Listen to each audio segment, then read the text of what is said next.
আসসালামু আলাইকুম। আমরা এখন আসতে হচ্ছে মুক্তাগাছা জমিদার বাড়িতে। দেখতেই পাচ্ছেন কিছুক্ষণ আগে বৃষ্টি হয়েছে এবং এই বৃষ্টির ফলে এখানে পানি জমে গিয়েছে। আর আমার সামনে আছে আরিফ ভাই। এটা আসলে মূলত তার শ্বশুরবাড়ি থেকে 5 মিনিটের হাঁটার রাস্তা। এত পানি জমছে। আমরা একটু বিল্ডিংটা দেখাই। এটা হচ্ছে প্রবেশদ্বার।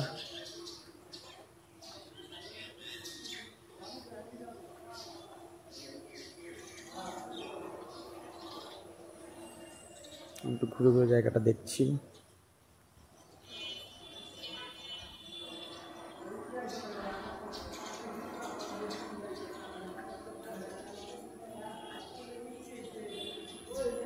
আমরা সামনে এগিয়ে যাই। যেই পরিমাণ পানি জমেছে আসলে সামনে যাওয়াটা খুবই কষ্টসাধ্য হয়ে যাচ্ছে।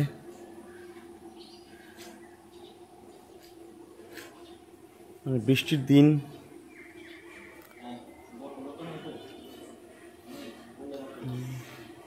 আচ্ছা ওকে, দেখি আমরা একটু ঘুর পথে যাওয়া যায় কিনা।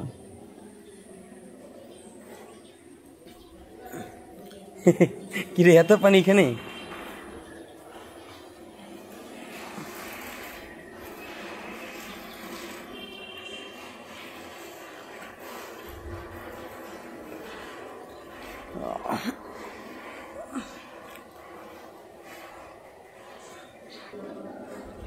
দেখেন কি পরিমাণ পানি জমে গেছে।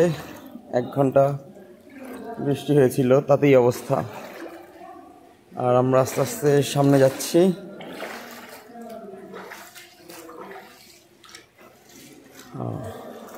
আমাদের দেশের যে কোনো সুন্দর জায়গাগুলোকে নষ্ট করার জন্য অনেক সুন্দর সুন্দর ম্যাথমেটিশিয়ানরা আছে।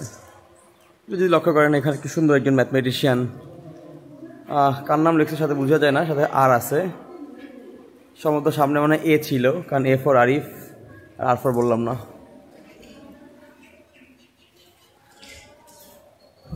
আগের দিনে জমিদার বাড়িতে এরকম লোহার পাটাতন থাকতো। আর এই জমিদার বাড়ি খুব পাওয়ারফুল একজন জমিদার ছিলেন, রাজউপাধি পেয়েছিলেন। সম্ভবত এটা হচ্ছে পূজার স্থান। দুর্গা পূজার সময় হয়তো এখানে দেবীদের স্থাপন করা হয়।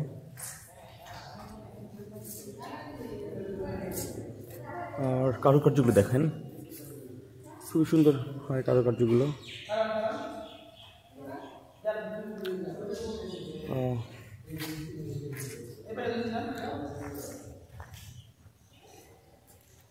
এইটা একটা মঞ্চ, মুক্ত মঞ্চ।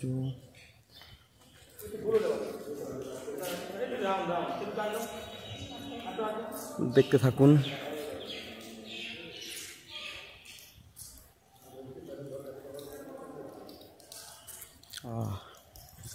এই যেটা সম্ভবত ঘূর্ণায়মান মঞ্চ নামে পরিচিত, ওটাকে আসলে ঘোরানো যায়।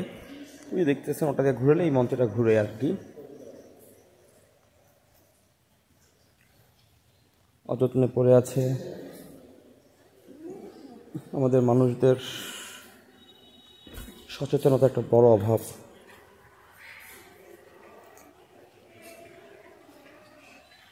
সুন্দর জায়গাগুলোকে সুন্দর রাখতে না পারাটা এটা আমাদের একটি ব্যর্থতা। চেষ্টা করলাম অনেক শক্ত, হইতে পারতেছি না।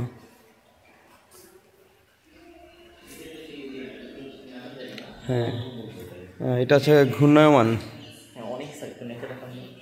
এখন একটা মজার বিষয় হচ্ছে, আগের দিনের রাজা বাদশারা দের এই জিনিসটা আবার টিকটকের মানুষ ফেরত নিয়ে আসছে। তারা দাঁড়ায় থাকে, এখন ক্যামেরাই ঘুরে, তাদের আর ঘোরা লাগে না। এখন আমরা একটু ভিতরে প্রবেশ করতেছি। অন্ধকার। এই কি এখানকার স্থানীয় লোকরা কি বলে, এটা কি খুব ভয়ঙ্কর জায়গা রাতের বেলায়? ও ওই রাজা যাদের শাস্তি দিত না, কেটে কেটে টুকরো টুকরো করে ওই বেছে ফেলাই দিত।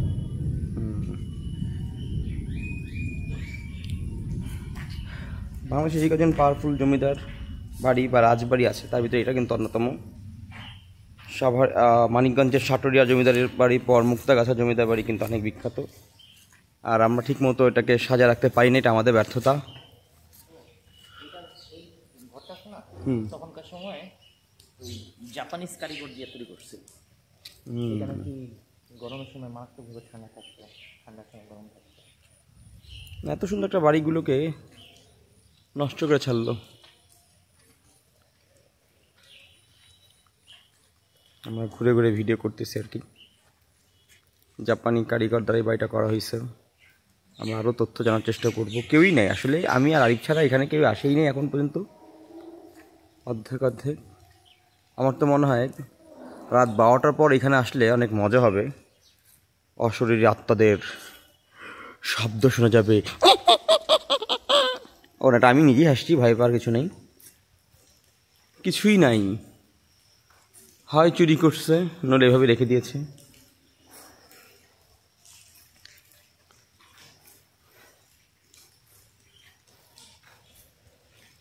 রাজা আচার্য চৌধুরী তৈরি করা।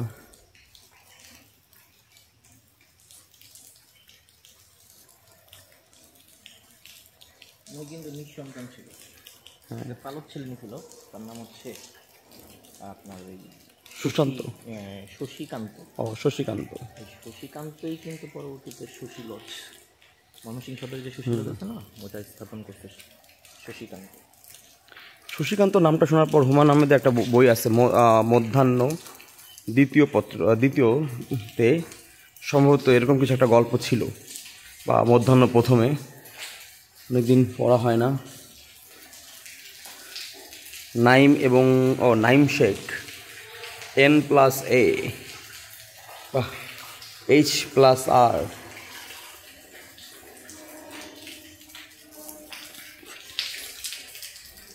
আমি যে তোমার, শুধু যে তোমার।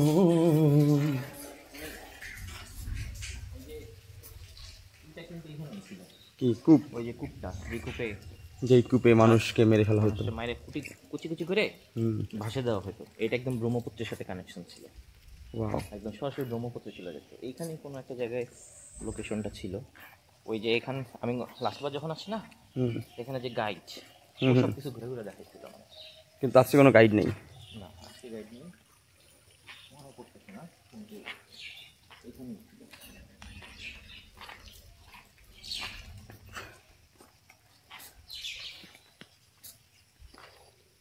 এখন মনে হয় মাটি চাপা পড়ে গেছে। আগে একদম ওই ইয়ের নিচে নামা যেত, যে নালাটা দিয়ে একদম সরাসরি ব্রহ্মপুত্রে চলে যেত, নালাটা এরকম নিচে ছিল। এখান থেকে ঢুকে এরকম নিচে সুরঙ্গের মতো করে আন্ডারগ্রাউন্ডে যাওয়া যেত। সেখান থেকে ওই নালা পাওয়া যায়।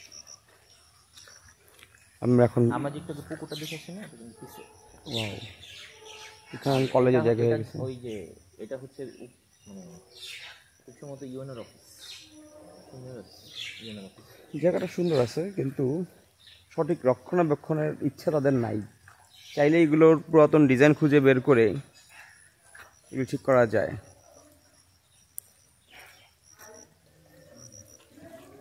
আরিফ স্যার, এটা কি সাপের থুতু? এই যে সাদা, না সাবান, অযত্ন অবহেলায় করে রাখছি।